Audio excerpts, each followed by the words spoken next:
கிறிஸ்துவுக்குள் மிகவும் பிரியமானவர்களே, இயேசு கிறிஸ்துவின் நாமத்தில் உங்கள் யாவரையும் அன்போடு கூட நான் வாழ்த்துகிறேன். இந்த நாளிலும் தேவன் நம்மோடு கூட இடைப்படுகின்ற வார்த்தை 2 நாளாகமம் 1 அதிகாரம் 7 அன்று ராத்திரியிலே தேவன் சாலமோனுக்கு தரிசனமாகி, நீ விரும்புகிறதை என்னிடத்தில் கேள் என்றார்.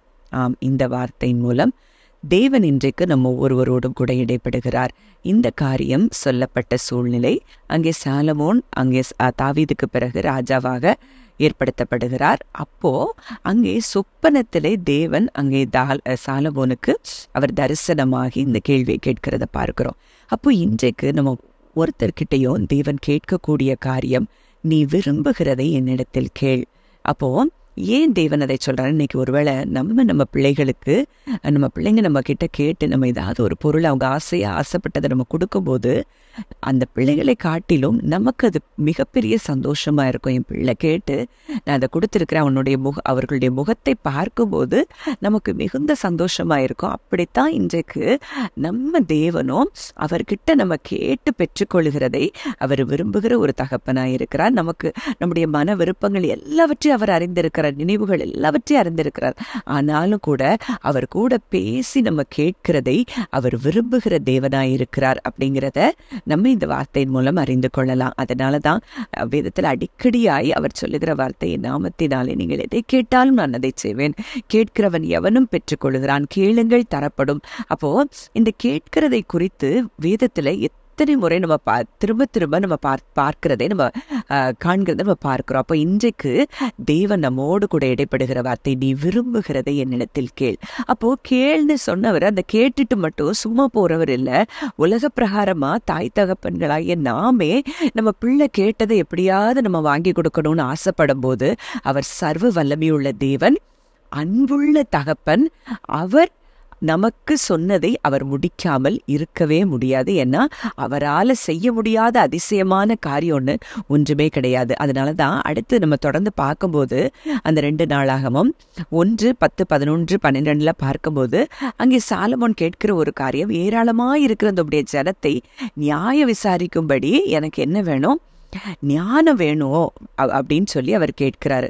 அப்போ ஞானத்தையும் அறிவையும் கேட்ட அந்த சாலமோனுக்கு தேவன் அங்கே சொல்றாரு, இந்த விருப்பம் உன் இருதயத்தில் இருந்தபடியினாலும் நீ ஐஸ்வர்யத்தையும் சம்பத்தையும் கனத்தையும் உன் பகைஞரின் பிராணனையும் நீடித்த ஆயுசையும் கேளாமல் நான் உன்னை அரசாள பண்ணின என் ஜனத்தை நியாயம் விசாரிக்கத்தக்க ஞானத்தையும் விவேகத்தையும் நீ கேட்டபடியினால் ஞானமும் விவேகமும் தந்திருக்கிறதும் அல்லாமல் உனக்கு முன் இருந்த ராஜாக்களுக்காகிலும் உனக்கு பின்னிருக்கும் ராஜாக்களுக்காகிலும் இல்லாத ஐஸ்வர்யத்தையும் சம்பத்தையும் கனத்தையும் உனக்கு தருவேன் என்றார். அப்போ இன்றைக்கு தேவன் இந்த வார்த்தையின் மூலம் தான் நம்ம கூட இடைப்படுகிறார்.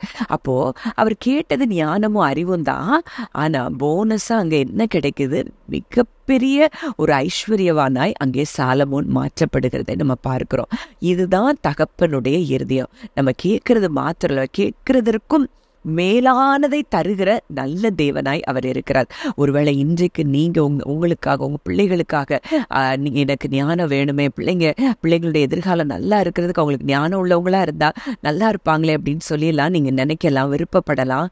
நீங்க தேவனிடத்துல கேட்கும் பொழுது, அதை சொல்லும் பொழுது அவரே ஞானமும் நீதியும் பரிசுத்தமும் மீட்புமா இருக்கிறபடினால அது எதுவும் குறைவில்லாதபடி நிறைவாய் அவர் தர வல்லவராய் இருக்கிறார். அந்த வார்த்தை அவர் சொன்னது மாத்திரம் அல்லது எப்படி நிறைவேறுச்சுங்கிறத நம்ம பார்க்க போறோம். 1 ராஜாக்கள் 4:29-30 பார்க்கிறோம். தேவன் சாலமோனுக்கு மிகுதியான ஞானத்தையும் புத்தியையும் கடற்கரை மணலத்தனையான மனோவிருத்தியையும் கொடுத்தார். சகல கிழக்கத்தி புத்திரரின் ஞானத்தையும் எகிப்தியரின் சகல ஞானத்தை பார்க்கிலும் சாலமோனின் ஞானம் சிறந்ததா இருந்ததுங்க. சாலமோன் சிம்பிளா கேட்கதான் செஞ்சாரு. ஆனா தேவன் அங்க உலகத்துல எல்லாரும் ஆச்சரியப்படும்படியான ஞானத்தை அங்கே சாலமோனுக்கு கொடுத்ததை இந்த வார்த்தையின் மூலம் அறிந்து கொள்ளலாம். மேலும் 1 ராஜாக்கள் 10:23 பார்க்கிறோம், பூமியின் சகல ராஜாக்களை பார்க்கிலும் ராஜாவாகிய சாலமோன் ஐஸ்வர்யத்திலும் ஞானத்திலும் சிறந்தவனாயிருந்தான். அப்போ தேவன் எவ்வளவு தூரம் அவருடைய வாக்குத்தத்தத்துக்கு உண்மையுள்ளவராய் இருக்கிறார் என்பதை நம்ம இதுல அறிந்து கொள்ளலாம். 1 ராஜாக்கள் 10 நம்ம பார்க்கிறோம், அங்கே சேபா நாட்டு ராஜஸ்திரி அங்கே சாலமோனுடைய ஞானத்தை குறித்து கேள்விப்பட்ட பொழுது அவள் விடுகதைகளினாலே சோதிக்கிறதற்காக மிகுதியான பரிவாரம், கந்த வர்க்கங்கள், பொன் ரத்தனங்கள் எல்லாத்தோடையும் அங்கே சாலமோன் கிட்ட வந்து சம்பாஷிக்கிறா. அப்ப அங்க சொல்றா 6ஆம் வசனத்துல நம்ம பார்க்கிறோம், ராஜாவை நோக்கி உம்முடைய வர்த்தமானங்களையும் உம்முடைய ஞானத்தையும் குறித்து நான் என் தேசத்தில் கேட்ட செய்தி மெய்யாயிற்று. நான் வந்து என் கண்களால் காணும் மட்டும் அந்த வார்த்தைகளை நான் நம்பவில்லை. இவைகளில் பாதியாகிலும் எனக்கு அறிவிக்கப்படவில்லை என்று காண்கிறேன். நான் கேள்விப்பட்ட பிரஸ்தாபத்தை பார்க்கிலும் உம்முடைய ஞானமும் செல்வமும் அதிகமாயிருக்கிறது. உம்முடைய ஜனங்கள் பாக்கியவான்கள். எப்போதும் உமக்கு முன்பாக நின்று உம்முடைய ஞானத்தை கேட்கிற உம்முடைய ஊழியக்காரரும் பாக்கியவான்கள். எவ்வளவு ஒரு ஞானத்தை தேவன் அங்கே சாலமோனுக்கு கொடுத்திருந்தால் அந்த ராஜஸ்திரி இவ்வளவு தூரம் அங்கே சாலமோனை புகழ்ந்திருக்க முடியும் என்பதை நீங்கள் யோசித்து பார்க்க வேண்டும். அப்போ இன்னைக்கு நம்ம ஞானத்தை கேட்டா ஆண்டவர் சொல்றாரு, பொல்லாத நீங்க உங்க பிள்ளைக்கு அப்பத்தை கேட்டா நம்ம என்ன கொடுக்க மாட்டோம்? கல்ல கொடுக்க மாட்டோம்.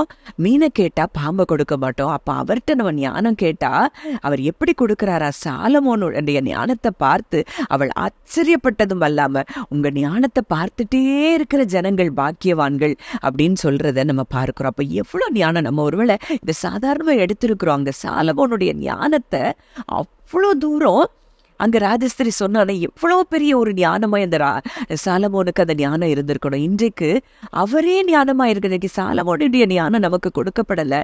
இன்றைக்கு தேவ ஞானத்தை அவர் நமக்கு தருகிறதற்கு அவர் உண்மையுள்ளவராயிருக்கிறார். ஏன்னா அவரே ஞானமாய் இருக்கிறபடினால, இன்றைக்கு அதே ஞானமுள்ள கிறிஸ்து நமக்குள்ளே இருக்கிறபடினால